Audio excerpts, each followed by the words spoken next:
Football বিশ্বকাপের প্রায় 100 বছরের ইতিহাসে এক ম্যাচে 3 গোল করা যে কোনো খেলোয়াড়ের জন্যই এক অবিশ্বাস্য ম্যাজিক। এই মহামঞ্চে এখন পর্যন্ত কোনো ফুটবলার এককভাবে 3টি হ্যাটট্রিক করতে পারেননি, তবে সর্বোচ্চ 2টি করে হ্যাটট্রিক করার রেকর্ড রয়েছে 4 জন কিংবদন্তির।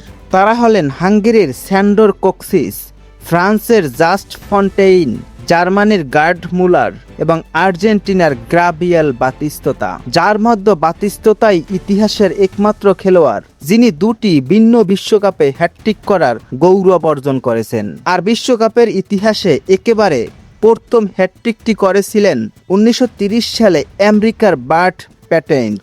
তবে আধুনিক ফুটবলের দর্শকদের বুকে সবচেয়ে বড় জ্বর তুলেছিল 2022 বিশ্বকাপের ফাইনালে কিলিয়ান এমবাপ্পের সেই লড়াই।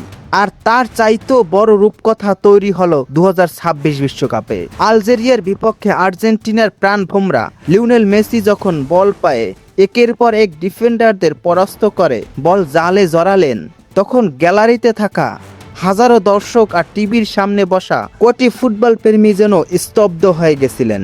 নিখুঁত ড্রিবলিং, চোখ ধাঁধানো ফ্রি কিক আর জাদুকরী ফিনিশিংয়ে মেসি যখন তার ক্যারিয়ারের প্রথম বিশ্বকাপ হ্যাটট্রিকটি পূর্ণ করলেন, তখন ধারাভাষ্যকারদের চিৎকার আর দর্শকদের উল্লাসে পুরো স্টেডিয়াম কেঁপে উঠেছিল।